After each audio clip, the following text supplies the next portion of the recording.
So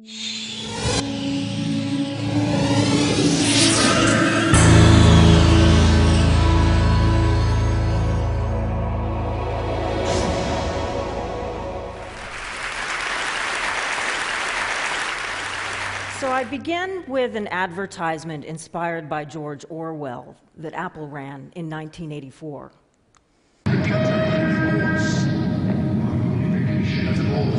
Is more powerful a weapon than any fleet or army on earth. We are one people, with one will, one resolve, one cause.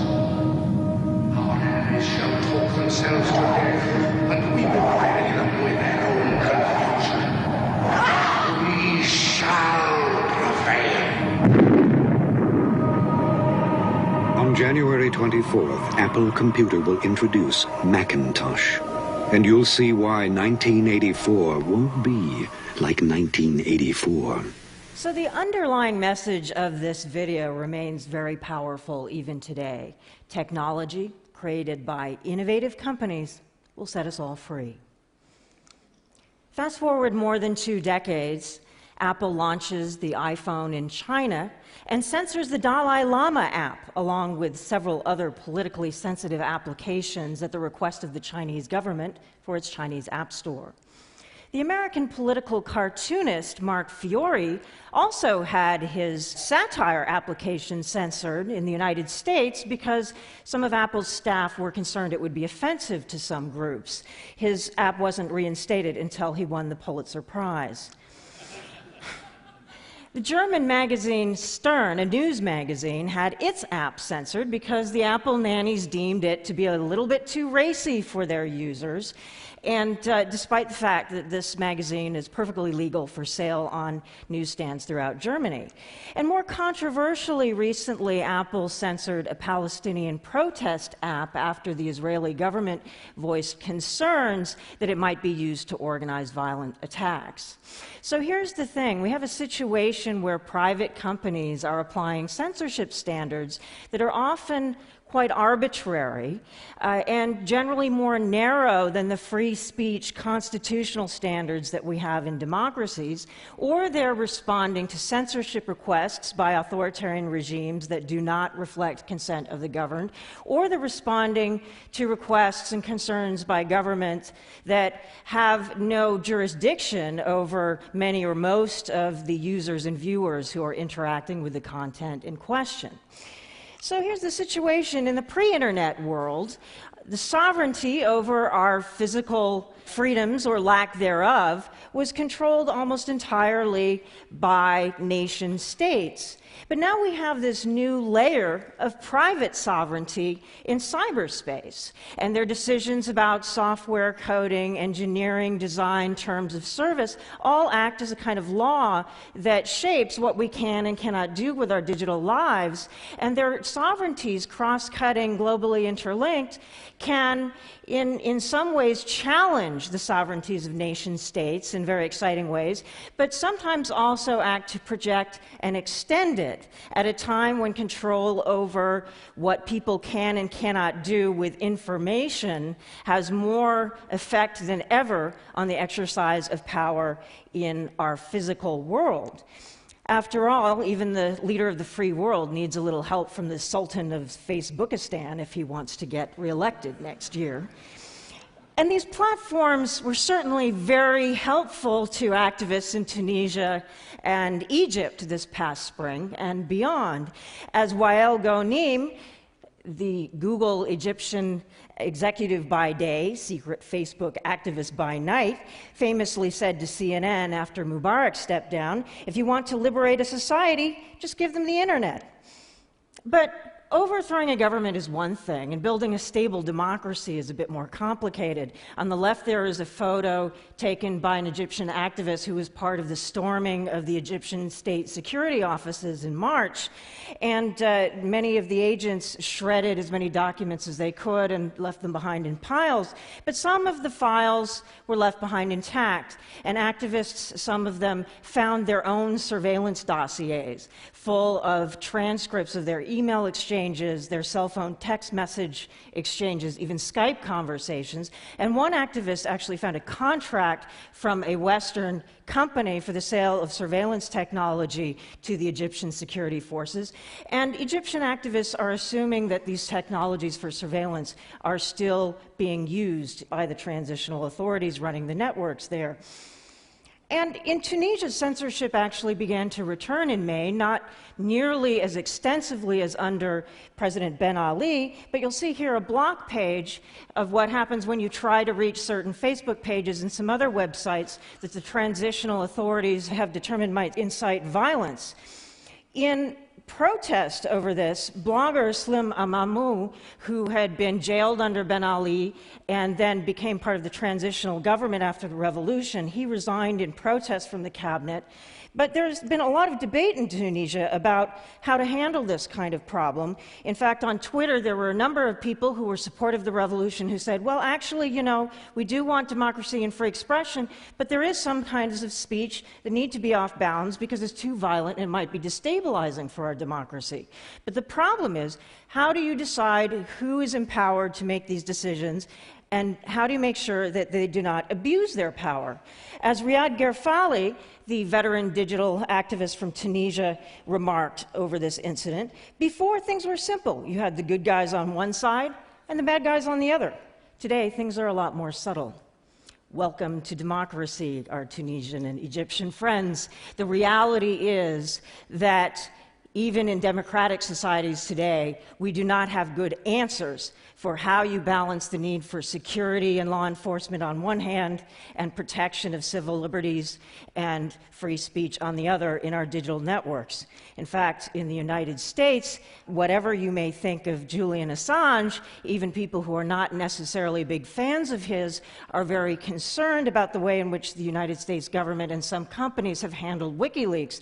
Amazon Web Hosting dropped WikiLeaks as a customer after receiving a complaint from U.S. Senator Joe Lieberman, despite the fact that WikiLeaks had not been charged, let alone convicted of any crime. So we assume that the internet is a border-busting technology, and this is a map of social networks worldwide, and certainly Facebook has conquered much of the world, which is either a good or a bad thing, depending on how you like the way Facebook manages its service. But borders do persist in some parts of cyberspace. In Brazil and Japan, it's for unique cultural and linguistic reasons.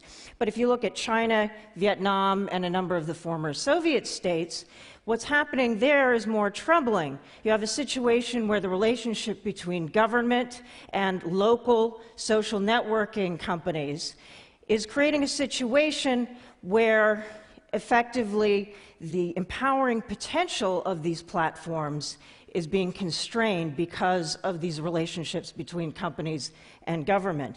Now, in China, you have the Great Firewall, as it's well known, that blocks Facebook and Twitter and now Google Plus and many of the other overseas websites. And that's done in part with the help from Western technology. But that's only half of the story. The other part of the story are requirements that the Chinese government places on all companies operating on the Chinese internet, known as a system of self-discipline. In plain English, that means censorship and surveillance of their users. And this is a ceremony I actually attended in 2009, where the Internet Society of China presented awards to the top 20 Chinese companies that are best at exercising self-discipline, i.e. policing their content. And Robin Li, CEO of Baidu, China's dominant search engine, was one of the recipients. In Russia, they do not generally block the internet and directly censor websites, but this is a website called Rospil. It's an anti-corruption site. And earlier this year, there was a troubling incident where people who had made donations to Rospil through a payments processing system called Yandex Money suddenly received threatening phone calls from members of a nationalist party who had obtained details about donors to Rospil through members of the security services who had somehow obtained this information from people at Yandex Money.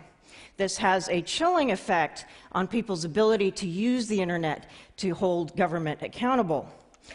So we have a situation in the world today where in more and more countries, the relationship between citizens and governments is mediated through the internet, which is comprised primarily of privately owned and operated services. So the important question, I think, is not this debate over whether the internet is going to help the good guys more than the bad guys.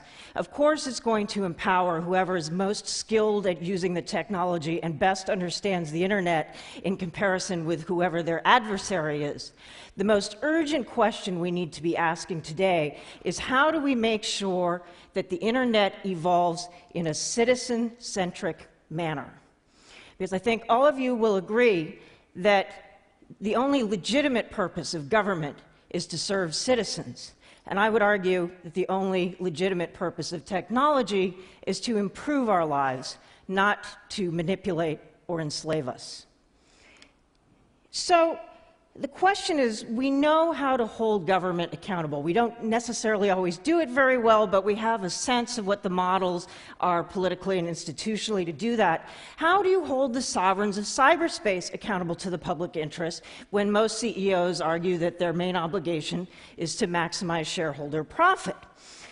And government regulation often isn't helping all that much. You have situations, for instance, in France, where President Sarkozy tells the CEOs of internet companies, we are the only legitimate representatives of the public interest, but then he goes and champions laws like the infamous Three Strikes law that would disconnect citizens from the internet for file sharing, which has been condemned by the UN Special Rapporteur on freedom of expression as being a disproportionate violation of citizens' right to communications, and has raised questions among civil society groups about whether some political representatives are more interested in preserving the interests of the entertainment industry than they are in defending the rights of their citizens. And here in the United Kingdom, there's also concern about a law called the Digital Economy Act that's placing more onus on private intermediaries to police citizen behavior. So what we need to recognize is that if we want to have a citizen-centric internet in the future, we need a broader and more sustained internet freedom movement. After all, companies didn't stop polluting groundwater as a matter of course, or employing 10-year-olds as a matter of course, just because executives woke up one day and decided it was the right thing to do. It was the result of decades of sustained activism, shareholder advocacy, and consumer advocacy. Similarly, governments don't enact intelligent environmental and labor laws just because politicians wake up one day. It's the result of very sustained and prolonged political activism that you get the right regulations and that you get the right corporate behavior. We need to make the same approach with the internet. We also are going to need political innovation. 800 years ago, approximately, the barons of England decided that the divine right of kings was no longer working for them so well, and they forced King John to sign the Magna Carta, which recognized that even the king, who claimed to have divine rule, still had to abide by a basic set of rules. This set off a cycle of what we can call political innovation, which led eventually to the idea of consent of the governed, which was implemented for the first time by that radical revolutionary government in America across the pond. So now we need to figure out how to build consent of the networked, and what does that look like? At the moment, we still don't know, but it's going to require innovation that's not only going to need to focus on politics, on geopolitics, but it's also going to need to deal with questions of business management, investor behavior, consumer choice, and even software design and engineering.